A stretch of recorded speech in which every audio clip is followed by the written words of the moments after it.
Good morning, my loves, and happy Thursday. So glad today is Thursday. I am so thankful this week is almost over. This is going to be a very vulnerable, on my part. I want to share something that happened, something that I'm struggling with. And maybe you can relate. Maybe you have words of wisdom. So yesterday, I found out someone that I had been involved with for, 15 years back in the day, that they had passed. A friend called me yesterday morning at work, said she saw the obituary, showed me where to see it, and I did. And she had gone through the 15 years of hell with me. She knew. She saw it firsthand. The individual that passed, he was the truest sense of a narcissist and a bully. However, his parents, primarily his mother, created the little monster by always telling him that he was smarter than all of his teachers. He's always the smartest person in the room. You don't tell a kindergartner or a first grader they're smarter than their teacher, ever. Even if they are, you don't say it. You don't tell them that they don't have to respect others because everybody else is stupid. I mean, he was a very intelligent, educated person, but he wasn't, the smartest guy in the room. But you could never tell him that. He was king of gaslighting. He was physically abusive, emotionally abusive, financially, just down the line. And I put up with it for a long time. And then I found out that he was seeing other women. And that's the last straw. And I left. It did not end well. I admit I could have handled things better. Hindsight's wonderful. I even went so far as to several years later, I called and apologized for how I handled the ending, that I could have done better, but I wished him well, which is a true statement. I don't hate. I don't wish evil upon people because that'll come back and bite me in the ass. You don't ever do that.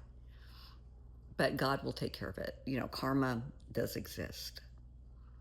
So when Kim called me yesterday morning and shared this with me, we talked for a long time, and she said, "What are you feeling?" And I said, "I'm not sure." There's bitterness for the hell that he put me through, for everything he did to me, physically, emotionally, financially. I'm still pissed. He never accepted accountability. You would ask him, "Why did you do this?" And that's the answer you would get. He felt he didn't owe anyone an explanation for anything at any time. And I know when we ended the relationship, I had a lot of questions. Why did you max out my American Express when you had your own? Why did you do this? Why did you do that? Why all the other women? Which is what I took was essentially because he could. He did it because he could, and he got away with it as long as he did. Screw you, get over it. That was pretty much his attitude in life. Now, there were people that he was very kind to and very nice, but as with most narcissists, the person you see at home and the person you see in public can be two different people. People that knew him well knew the side of him that I knew. I wasn't the only one. A lot of people knew that side, that he could be an ass. So I'm sure there's a lot of people out there with similar feelings that I'm having. But I ended the call with Kim, and this was like 6:30 yesterday morning. And so I thought all day, and on the way home, I need to be able to let go of the bitterness, of the nasty taste that relationship left in my mouth. And so I practice what I preach. So one of the things that I advise people to do when they've ended a relationship or there's unhappy vibes between you and someone, to have a conversation with that person. even if it's just in your head or out loud in the car. So that's what I did all the way home yesterday. I kind of let him have it, you know, that, he was an ass. He treated people horribly. He didn't care how he treated people. He was incapable of remorse. He was incapable of saying, I'm sorry, and being, meaning it all the way home. Really, now, did his spirit and soul hear it? Don't know. If they did, he probably went, knowing him. Don't know. So I called Lynn, one of my best friends, last night and said, okay, sis, I need your help with this. I need to know how to let go of this. And she reminded me of what I tell people every day. Had I not gone through that hell, I wouldn't be where I am today. True statement. True statement. I would not be able to relate to victims of narcissists, victims of domestic violence, had I not gone through that. Victims of physical threats, had I not gone through that. I would not have left that relationship, left that community, gone down the path that I have gone down, and ended up where I am today, had I not gone through all of that. So, am I happy today? Absolutely. I have a beautiful life. I am very blessed. I enjoy living in Arizona. I have a wonderful job. Love my job. Love my life. Love my friends. Love what I do. And I can now look back, and yeah, I had to go through all of that to get to where I am today. Now, the choices I could have made, yeah, I probably could have made that path a hell of a lot easier. But here I am. And Lynn, she was just throwing back everything that I say to everybody else. And she said, do you accept accountability? Absolutely, positively, I accept accountability for everything that I did in the relationship, the arguments, because I don't back down. Somebody gets in my face, I don't care that they're 6 foot, 275 pounds. You come up to me, you chest butt me, and you get in my face, I'm not backing down. We're going toe to toe. And I don't put up with bullies. And that made things worse because, yeah, I could have walked away. I could have. I didn't. I should have handled things differently. I didn't. I never got aggressive. I don't get aggressive. I don't do violence. He did. But I could have handled leaving the situation much more diplomatically than I did. But I was very emotional, very angry, very hurt by his behavior, the whole situation when I left. Now, I do not get destructive. I don't do illegal stuff.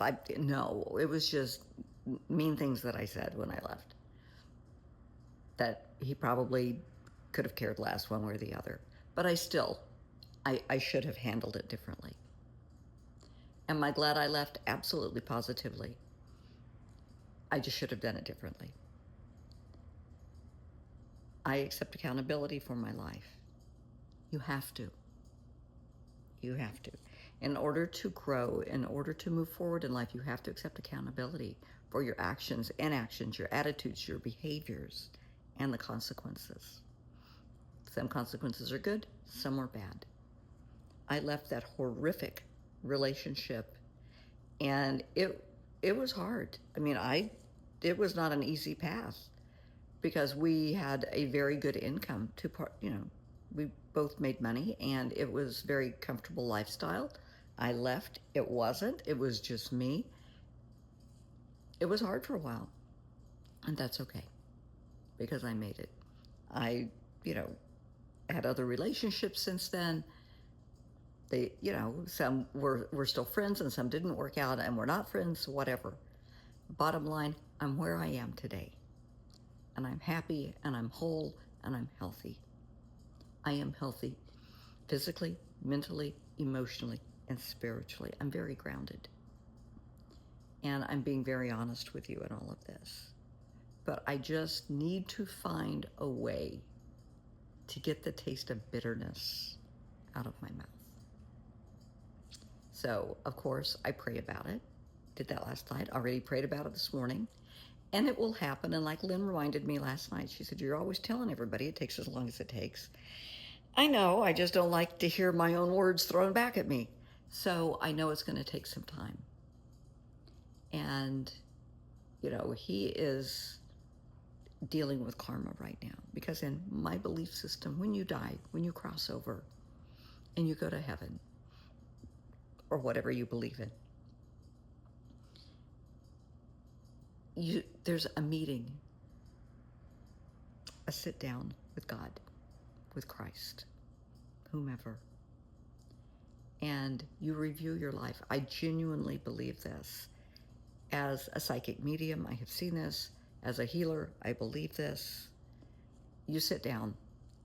Absolutely, positively, every person, I don't care who you are, unless you're an infant, of course. An infant, a baby, not so much.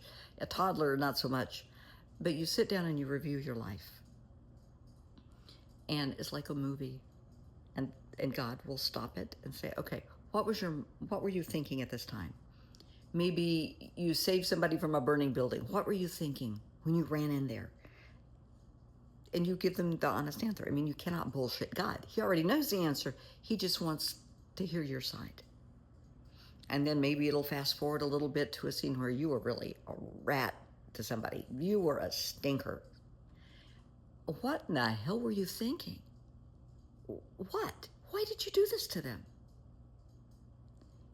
Again, they want to hear your mindset, what you were thinking, why you did this. And trust me, him sitting there going, that's not going to fly. So this is karma. This is when you have a chance to explain yourself to God. And this is when God finds out, I'm going to sneeze. Okay, this is when God finds out if you really learned the life lessons you were put here on earth to learn. Have you learned your life lessons? I sure as hell hope I have. I do not want to repeat my life lessons. That's why I am very reluctant to get in a relationship now. I have learned the life lessons. I do not want to go back down those paths ever again, with being cheated on, being physically abused, emotionally abused, mentally abused, financially abused. Yeah, no, we'll pass. I don't think my cat is going to do that to me. I hope not. I left my credit card here the other day. It's so far so good. I haven't got any weird cat charges on Only Paws or, what is it, Chewy.com or Amazon charges yet. But I'm very reluctant now to be involved with anybody because of what has happened to me in the past. I'm not saying I won't. I'm just saying I am reluctant and I'm very cautious. I see red flags. I pay attention to red flags. I have learned those life lessons. So, if you have words of wisdom, I would love to hear it. I would. As far as he and his soul, that's between him and God. Because trust me, sitting before God, you can't shrug and say, I don't know. Yeah, that's not an answer. That is definitely not an answer. Because God always knows what is in our heart, what's in our mind, and what is in our heart at all times. He knows what is in our heart before we do something, when we do something, and after. He knows if we're remorseful. And after you die and you have the come to Jesus meeting, you have to own it. That could be interesting. What, Finn? He's obviously starting the next shift at the biscuit factory. I'm glad that little stinker's in my life. He's brought me a lot of happiness. And he listened to me complain about this all evening. So, if you have words of wisdom, I'd love to hear them.